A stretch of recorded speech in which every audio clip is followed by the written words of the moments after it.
Welcome back this week. We have Joel Kirkilis. Is that correct? I always get it wrong. Joel is a PT. He is also currently studying osteotherapy. I can't say how properly, but that doesn't matter. Joel has done some amazing things. He has done 3 marathons in a day. So he did a row, so 42.2 kilometers on the row. He did 100 miles on the bike, the assault bike, and he also did a 42.2k ski erg all in one day. He has done 24 WODs in 24 hours to raise money for mental health. Raising over $6,000 for that. So today we have Joel, and he is going to take us through what it's like being Joel. And here we go. So how was that? Was that a good enough introduction? Yeah, it was good. Yeah. All right. So let's go all the way back to Joel's background of what got him into fitness and all that sort of stuff. Because I know we have known each other for a while. You were a pretty good soccer player when you were younger. So if you want to go right back to what brought you to where you are now. So it probably even goes before the soccer playing days. I used to watch my dad training in the garage with some of the equipment that I'm still using to this day.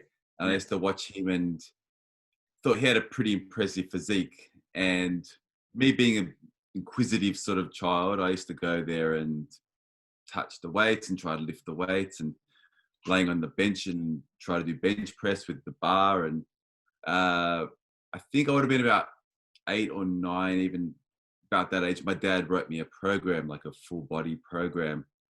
And he'd demonstrate the exercises for me and how to do them safely and correctly. Because if I was going to lift weights, at least I'd do it safely. So going back from that young age, I started lifting weights purely just to be like my dad.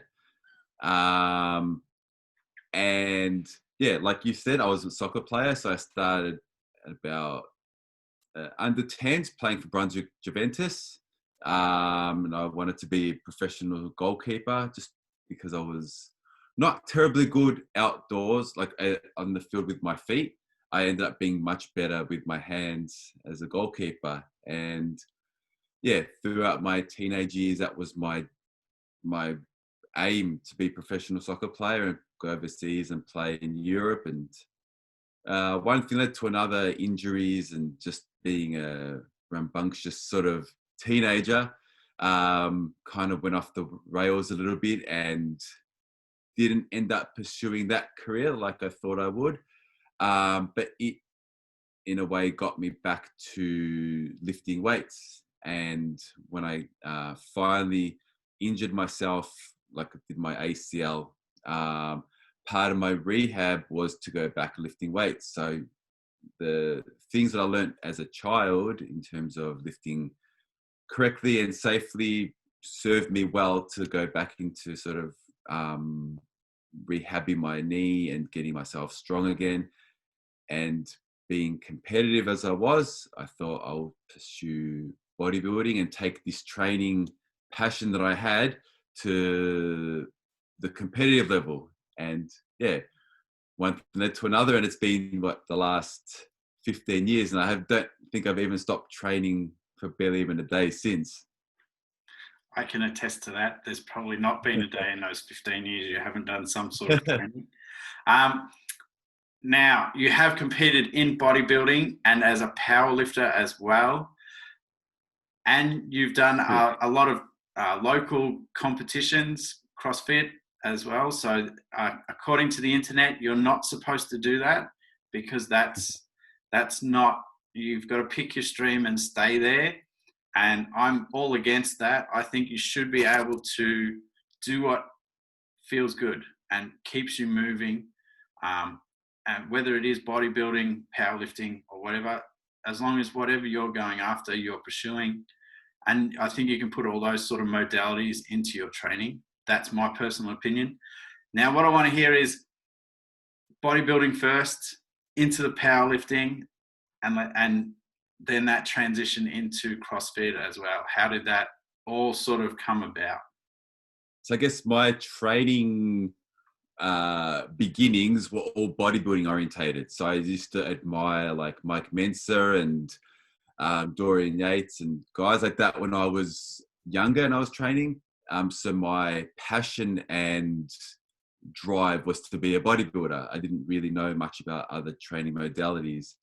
But as I started training more and getting exposed to other people doing training and things, and as the internet was starting to take off, I would see there were people doing Olympic lifting and powerlifting, and I just had some friends who were doing powerlifting, and I thought I'm gonna try to do what they're doing.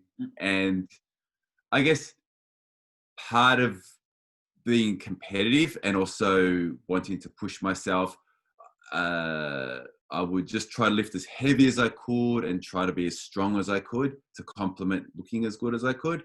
So naturally, I guess that kind of steered me down the path of powerlifting.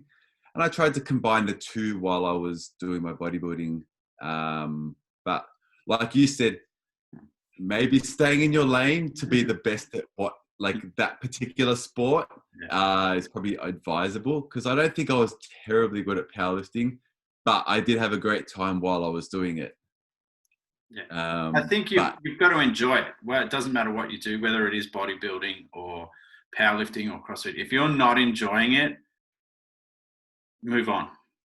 That's right. Yeah. And I just thought, I just love training. Training for me, like now I try all different sort of unique styles of the training. It's just about fun. And I guess, if I'm going to be a professional or top at a particular modality in training, then yes, focus entirely on that. But for mental health and for fun, I don't see why you can't combine a few different types of modalities under that sort of umbrella of training. Yeah, that's it. But they all complement each other as well. Because if you look at top bodybuilders, a lot of them started with, like if you look at like a Ronnie Coleman or an Arnold Schwarzenegger, they all started with that sort of powerlifting. So you've got to be strong first, and it really does give you a really good base to go forward from there. And obviously CrossFit as well. If you're weak and you can't lift the barbell, doesn't matter. Well, it's ironically why I got into CrossFit to begin with. After my last bodybuilding show, I wanted to build up my traps a bit more. So I thought I'm going to learn how to do power cleans. And I was training at Fitzpatrick's gym in Brunswick. So it's like a bodybuilding sort of gym. Yeah. And I started practicing power cleans. So I thought, it's going to make my traps a lot bigger. And funnily enough, I just ended up going down that route and never going back to the bodybuilding for another 8 or 9 years. It was just the CrossFit that sort of took over then, just because I wanted to make my traps bigger. Look what happened. Now you have been pretty successful on the weightlifting side of it. Obviously I'm a big fan of your technique, and I've seen you snatch 100 kilos several times and do, I think it was Isabel at 90 kilos, which was, I thought was insane, but you got it done. So it can't be that insane. But yeah, just tell us about your process of going through that Olympic lifting, like learning. You basically taught yourself, really. Yeah, I did. And I would say for someone learning at an older age, I was about 29 when I started learning to do the Olympic lifts. I would say seek out someone that knows more, like whether they're a coach or an experienced lifter, someone that's got a good grounding in the technique. You'll save yourself a lot of time. I taught myself watching YouTube videos and just trying to feel my way and fumble my way through the movements. And then when I finally did get some coaching from someone, I felt like I had to go back and relearn the movements, because bodybuilding that I started with is very robotic. It's very mind muscle connection and very controlled movements. Whereas Olympic lifting is learning to be loose at the same time as being tight in certain areas. So for me, the roboticness of bodybuilding didn't bode very well for the fluent sort of movement of Olympic lifting. So I had a very difficult time to learn the movement, but I loved the challenge of it. And I liked the fact that I wasn't very good and I wanted to be good. So it just, yeah, it really pushed me out of my comfort zone. Now, I must clarify that when you started CrossFit, which was not long before me, there was not a lot of YouTube videos on how to do Olympic lifts. There was not Instagram flooding like from top weightlifters. It was like seen as a secret little group of people, and so to find those videos would have been very hard, and they probably weren't great quality. So it was, you know, sort of you fumble, like you said, you end up fumbling your way through it. And I know like a lot of the stuff that we did look at when we first started, if you look at that compared to what you're getting now, you'd shake your head and go, how did anyone learn anything from these videos? There wasn't any social media or anything back then. Maybe Facebook was just starting. Yeah. So, and that's like, you started in CrossFit in 2012, is that correct? Yeah, about 2011, 2012, yeah. Yeah, because I started that same year. I think I started a few months later than you, that was all. But yeah, that we obviously met at the old CrossFit Merciless. The together there. But yeah, that was my sort of first experience learning from Chris and understanding that, like you, I came from that background where everything was separated. There was no fluidity to learn something, even as like a clean pull or a snatch pull, everything was really robotic and very separated. So it was very hard. And yeah, I congratulate the people that were doing CrossFit before us, and yeah, for sure, could actually do a because it's not like, I thought a deadlift was a pretty complex movement, but then to add in the rest of it to get the bar up to the shoulders or even above, it's like, it was a very foreign sort of concept. Yeah. Let's move on. Again, we could probably go on for this for about 2 hours, but we'll try and move things along a little bit. Now, obviously, from when you first started to where we are now, your philosophy on training, and obviously it comes from a lot of different backgrounds, but give us your philosophy on training. Okay. I guess my real grounding in training and the philosophy I followed as a youngster was more of the high intensity, like Mike Mensa-ish sort of style. He was probably my biggest idol when I was growing up, if I had an idol. I don't know if I have one particular philosophy other than to make sure you have that mind-muscle connection, because I did everything from the one set to failure, Mike Mensa style. Then I'd do all 8x8, or I'd even do like 60, 70 sets per exercise or per body part per workout. But if I had to give one sort of philosophy, it was that you have to have that mind-muscle connection. And that's sort of imperative for optimal growth, optimal sort of stimulation of the target muscle that you wanted to develop, and also to maximize the training each session. But yeah, growing up, Mike Mensa was my biggest idol. So his style of training really shaped, even to this day, I still use a lot of his philosophies in my training for bodybuilding. And how is that how is that philosophy? Obviously it started with that. Has it evolved a little bit over the journey, or Yeah, so I took the idea of doing one set properly, and the theory was, well, if you hit the nail into the ground once, that's all you need to do. The nail's been hit. You don't have to keep bashing it anymore and overstimulating a muscle.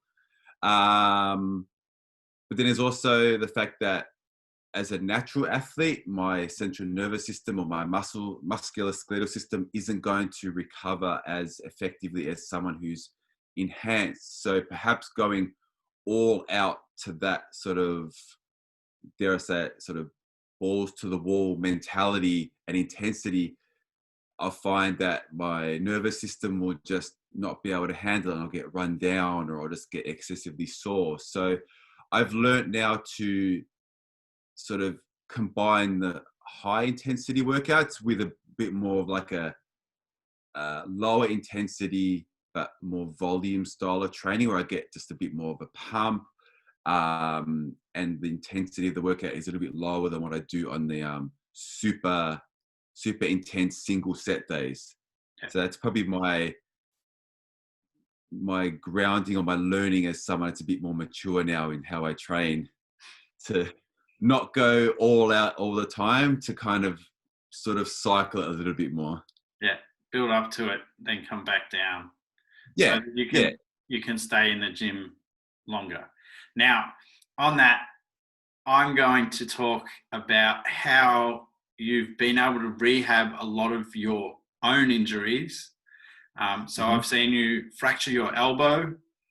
You were having issues last year where you struggled to walk because of your knee. So talk us through like the rehabilitation process, because I know for a lot of people that sort of that elbow pain or the knee sort of stuff really affects like just day to day, and they get scared to be in the gym because they think whatever they're going to do is just going to aggravate it. So what did you do, and how did you get around those sort of injuries? Yes, I guess whether it was for me, whether it was soccer or whether it was my weight training from the early days, I've always been very analytical about what I do and why I do things. And I put that same sort of theory into injury. I don't like to rest when I have injuries, just probably my personality type. I'm very restless and I don't want to sort of stay out of the gym or stay away from what my passion is. So I'll always find ways to train around it. And partly for the reason why I'm doing my osteopathy now is I'm very much into the anatomy and what's going on in the body at all times. So rehabbing an injury, I'll always look at, for me, what's going on at a cellular level, anatomically, physiology wise, and look at ways to sort of basically heal myself through movement, heal myself through my mindset,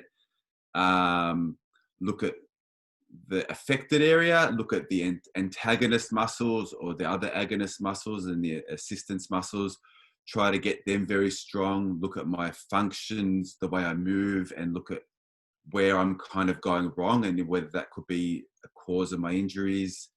I look at my emotional sort of mindset and whether that could be a cause of my injuries or whether it's affecting my recovery. So I try to take a real sort of broad, holistic approach to how I recover and make sure that I stay healthy, and at the same time to not have to miss training. Because for me, I'd feel worse not training than having to sort of put the ego aside and train a little bit lighter to try to get myself back to optimal function. And probably for a long time, I didn't do that, and I would just try to push through. Hence why I have had my fair share of injuries. Like you said, the elbow and then the torn pec and then the meniscus tear in my knee and the ACL tear in my knee, to name a few. But it's very much now just trying to take the holistic approach, mental and physical as to how I can get myself back to moving. But I can understand people have that fear, and there's also that sort of sense that maybe resting might be better for that person. But for me and my type of belief, some sort of movement is better than none. I know, like from personal experience, I've injured my back several times when I was younger, and any time I've rested, it's always got worse. And Yeah, I think that's a big thing that people understand is you can still do a lot of movement without over like stimulating those areas and aggravating them. So yeah, the body moving is actually, like, if you speak to any physio or osteo, if you can keep yourself moving, your chances of recovery are always better. yeah. And I think it sets your mind up as well. For me, at least, helps feel more productive and to feel more positive. And my theory was, and I've always said it, is I guess if I had a motto, is you rest, you rust. Yeah. And I don't want to rust, so I just try to keep moving. And yeah, like you said, with your back injuries and things, there are other things you can do to kind of sort of bypass that injured area without actually physically loading it too much. So then you do feel too much pain. There's always other ways around it. Yeah. Now we're going to move on to preparing for training. How do you prepare for training versus preparing someone else to train when you're taking clients and stuff like that? If I'm training a client, I think I am more diligent in their movement prep than what I am for myself. So looking at what they got for the day, whether it's a heavier day or a lighter day or upper body day, whatever it is, making sure I'm sort of getting their body ready to move in that movement pattern and that sort of intensity. So proper warm up, explain to them what the thought process is for the day, like the intensity that I'm expecting, asking them how they feel, and just basically getting them ready optimally for the day. Whether it's myself, I'm still probably a little bit, I get to where I want to be quicker than what I should in terms of getting myself physically ready. I'll tend to go heavier too soon than what I will if I'm training a client. So yeah, I spend more time with a client warming up than what I do with myself. You can probably learn from yourself there a bit, Joel. Yeah, do as I say, not as I do. That's all right. I'm sure you'll get it one day.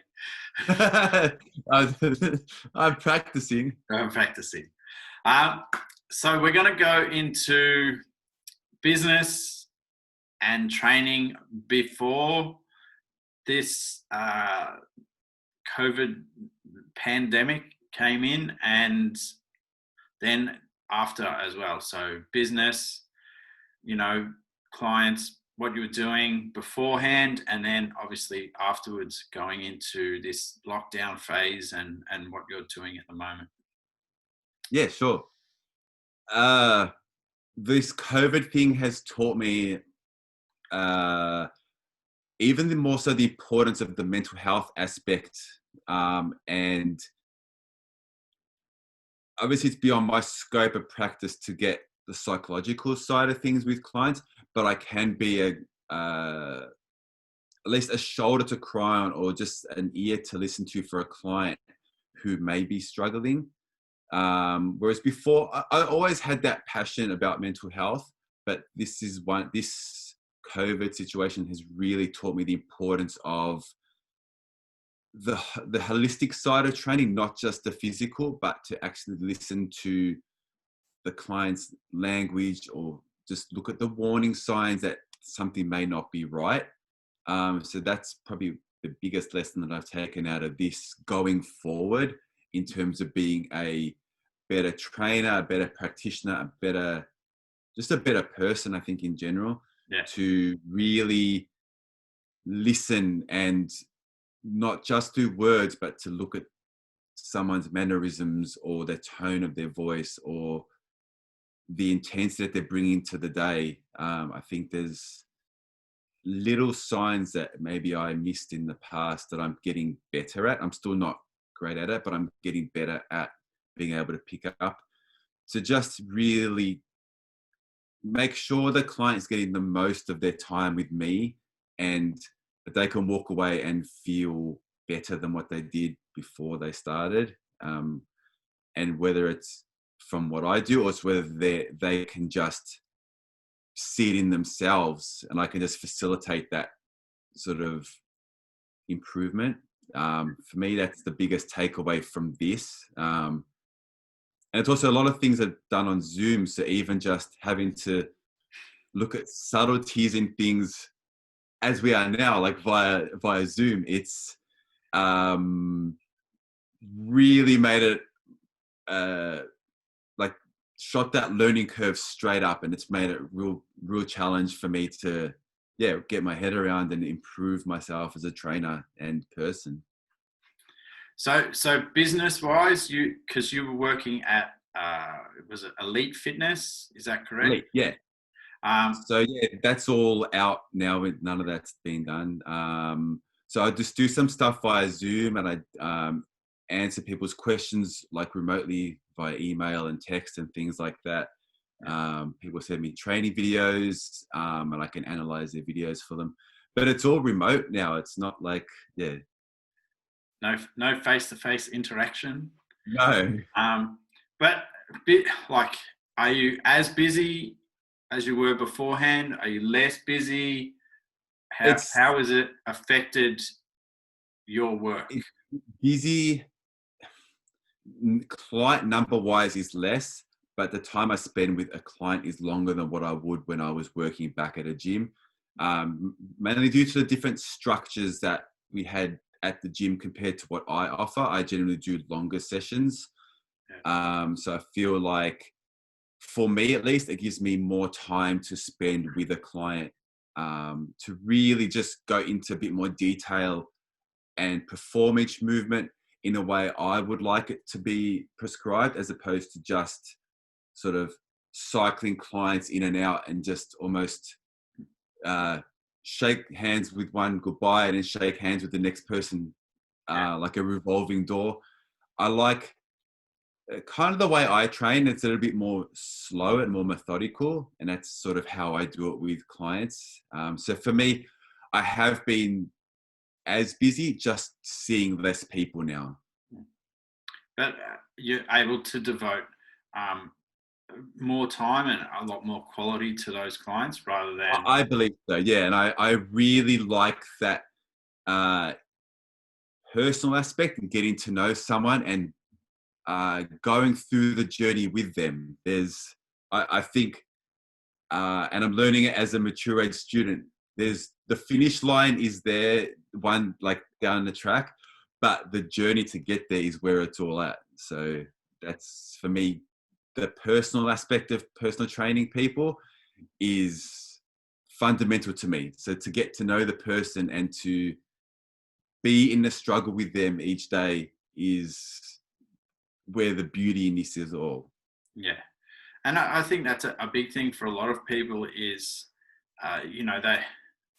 it's very easy to get caught with in that, like, obviously before this pandemic, it's like myself and a few other trainers, it's like sort of that, trying to cycle your clients through as much as possible. Yes, you're trying to help them, but you're trying to, keep the money, basically the people moving through, so that, but now, like, it's taking that step back and realizing that you're not actually giving the best to your clients that way. Sometimes it's better to just go, well, actually, I don't need 50 clients. What I need is like 20 clients that are, I can devote more time to and give them a better, not just session, but better information, and really target their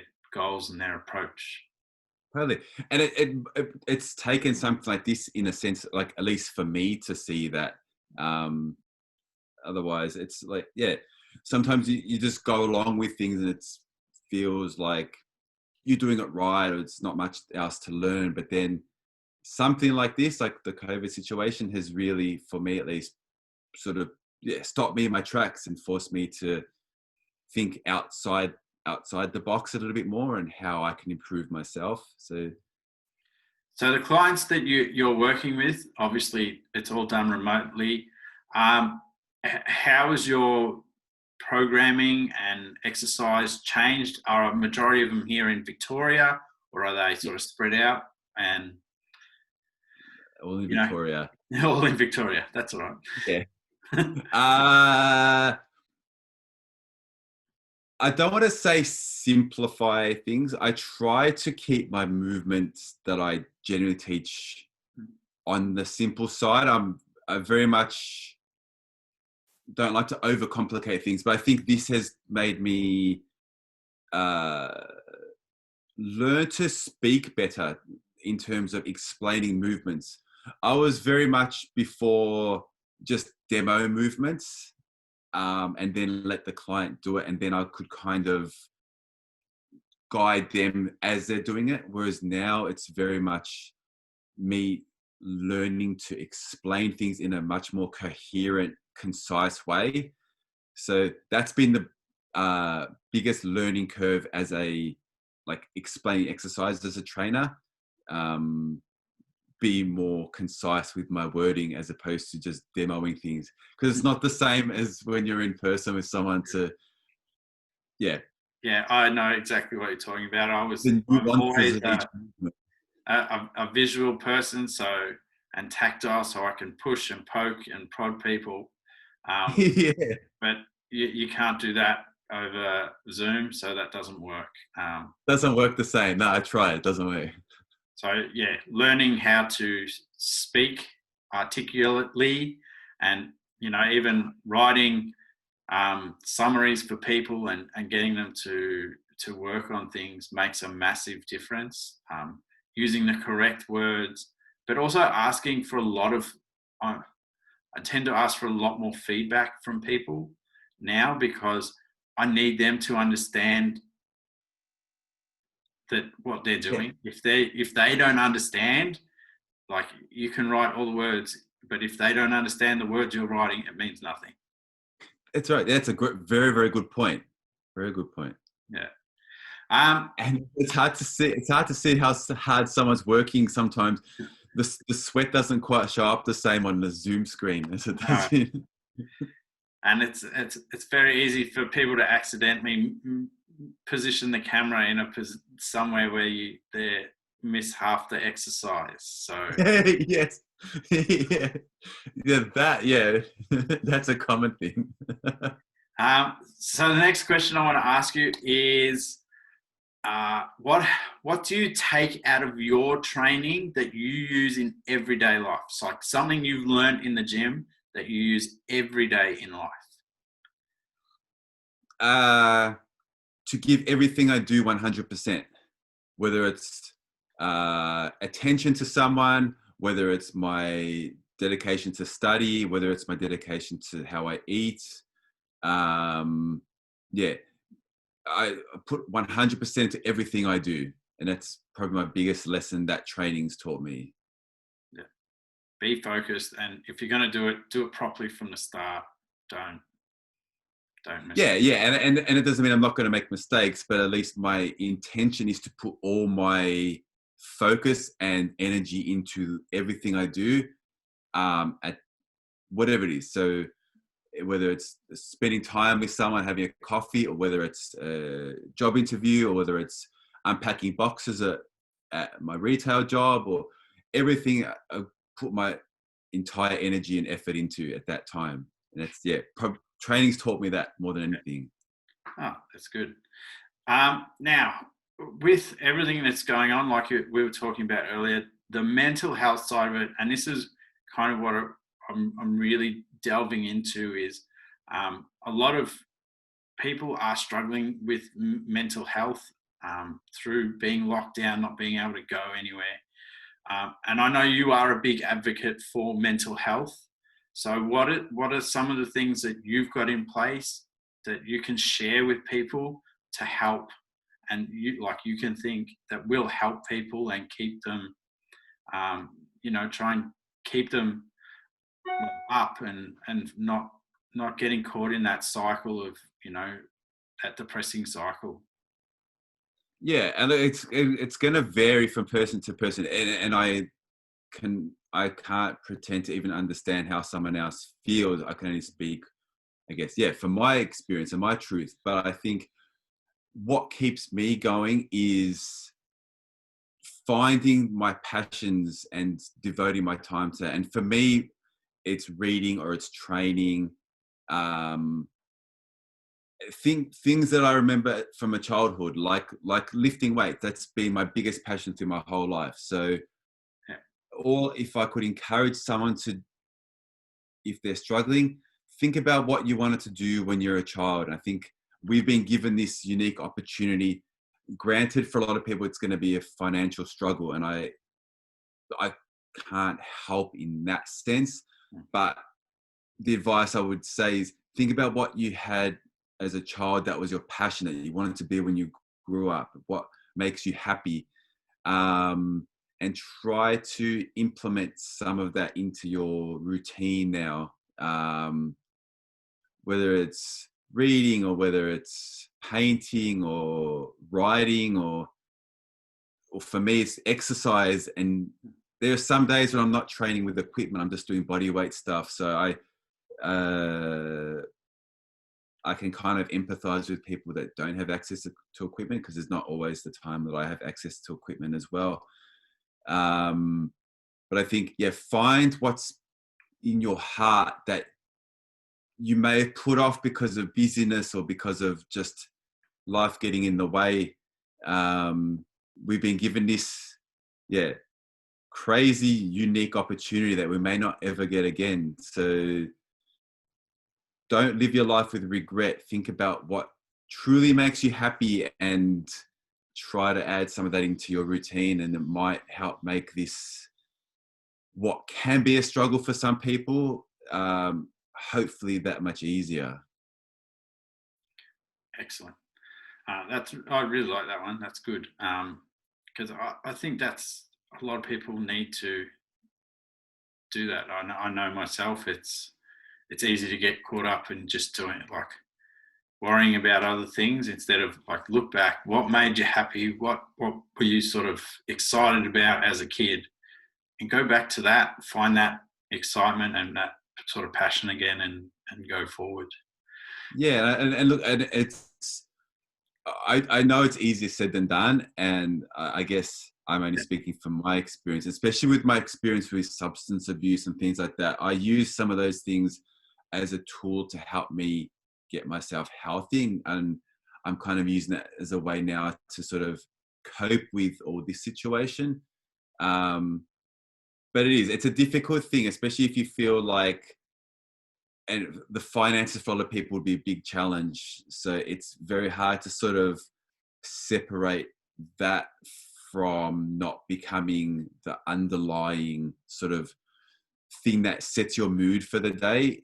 Because, getting through with minimal income would be a huge challenge. But I think just trying to find that little spark in there that can help sort of rekindle some sort of passion that you may have lost, it might then spark a fire that can help sort of change that mindset to some extent. Yeah, that's excellent. Now, obviously, with all the announcements and a lot of the news that goes on, it's very doom and gloom, and there's a lot of negativity out at the moment. What are some of the positive things that you've been able to take away from obviously being locked down for nearly 6 months? So some of the positives for you that you're going to that you've got out of this situation? Definitely in terms of with the trainer, like I was mentioning, making that or that concerted effort to really get to know someone that I'm training, so that, I can really maximize their time. Also for myself, stepping back and not feeling like I have to be so busy all the time and have something going on from the moment I wake up to the moment I go to sleep. So a bit more self-care. That's what I'm learning. And I still think I learn it the hard way because I still push myself, and then something happens, whether I get an injury or something. So self-care is another big lesson that I'm taking from this, that COVID's taught me. I'm also grateful for Zoom because it's helped me a lot with uni. I thought when I went back to uni that I'd be going to the city a few times a week, and I thought this is going to be really cool. It's not as fun as I imagined it would be. So Zoom's been really good that I can study from my living room. Yeah. But yeah, I guess the underlying things are self-care, maintenance of mind and body, and really implementing that with how I interact with other people, and making my connections with clients and friends and all that much more deeper than what I was before. And going that extra mile because I genuinely want to, not because I feel like it's something that I have to do. It's because I genuinely want to be there, sharing experience with the people that I'm around. Yeah. There's excellent points. And it is a great opportunity that we have to reflect and, become better humans, I suppose. That's become Yeah, better and I think people. like maybe we're not like it's going to be hard to get better, perhaps in a sense, career-wise for a lot of people. But I think if you can dig deep within and find ways to look at what you can do to improve yourself in this moment, going forward, it might make things a lot easier. It's a time for reflection, I guess. I think it's also a good time for people to look at, are they it's a time that where people, like, you can't focus on the external world anymore and looking at what so and so's got or what so and so's doing, because no one's doing anything. Everyone's sitting there at home. Not many people can go to work, and are you just chasing someone else, or are you happy where you are? And you don't want to, maybe you don't need the 50 square house with in Brighton. Maybe you just want the 30 square house in Auburn and that's fine. That's you. And I think that before this, especially here in Victoria and in Melbourne, there's a lot of that sort of worrying about what your next door neighbour's doing or where you should be living and all that sort of stuff, when it should just be like, don't worry about anyone else. Yeah. Like you don't know someone else's story or their life. You only see them at that point, and getting better than what you were yesterday, I think, is far more beneficial than trying to be better than what someone else is, or as good as what someone else is now. It just sets yourself up for failure if you start comparing yourself to other people who don't quite understand their whole life story. Whereas your own life story, so it's where you were and how, like, what you need to beat.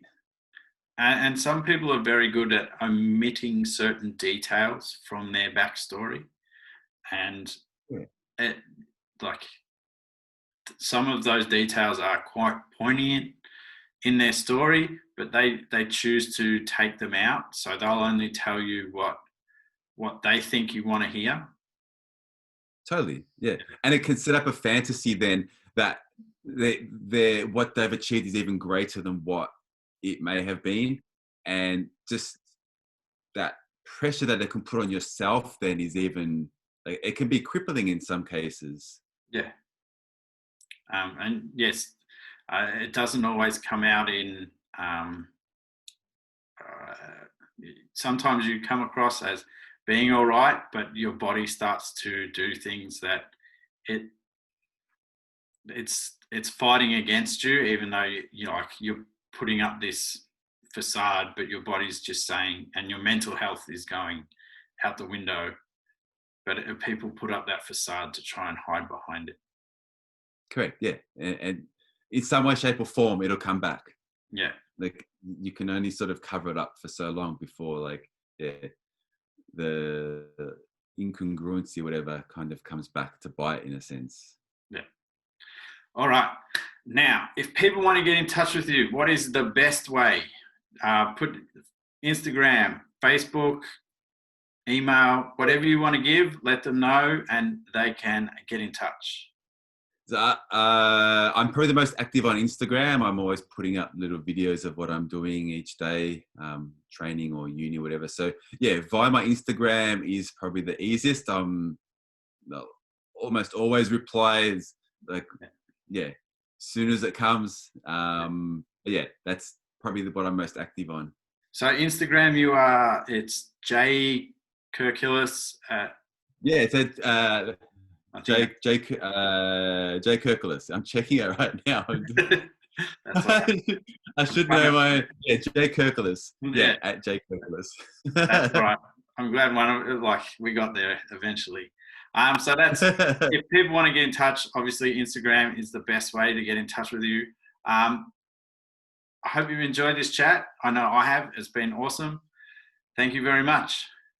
Thank you for giving me the opportunity, Brad. And as usual, it's great chatting to you. Yeah, no worries.